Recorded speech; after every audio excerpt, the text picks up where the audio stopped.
সাজনা কাটা কমপ্লিট। দেখেন গাছের সাজনা সকালবেলা পাড়া হয়েছে, ওইগুলো এখন কেটে রান্না করা হইব। দিলাম রাঁধুনি ফোড়ন, তেলটা গরম হয়ে গেছে, মানে বাড়তি হয়ে গেছে।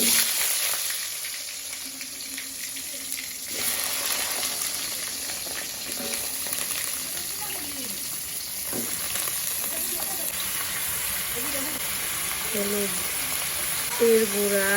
আজকে হচ্ছে শনিবার, তো শনিবার আমরা নিরামিষ খাই, তার জন্য রসুন ব্যবহার করবো না, নইলে এর মধ্যে রসুন দিতাম। সাজনাগুলো কিন্তু খুব সুন্দর মোটা মোটা দেখছেন, জানি না খাইতে কেমন লাগবে, কারণ বেশি পেকে গেছে তো, এখন দেখা যাক। এই জন্য সরিষা দিয়ে রান্না করা হইতেছে, যাতে খাওয়া যায় আর কি।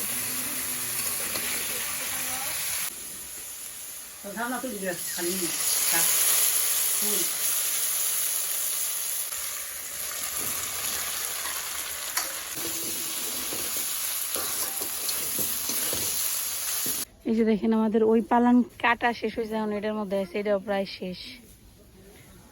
আর আধা ঘন্টার মধ্যে ক্ষেত কাটা হয়ে যাব।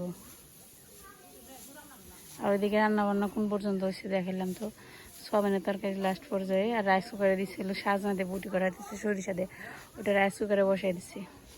তো মা এখানে বক ফুল পাড়তেছে, গাছটা অনেক ছোটো হাতে খুব আরাম হয়েছে। এই যে এই দুইটা কলি গাল ছিড়ালাম, আর নেগা থইবেন। এই যে দুইটা, এই যে বড় চোখে দেখো আছে, যেটি বড় আছে একটা ছিড়ালাম খালি ভেঙে গেল। এইগুলাই একটু নরম থাকে।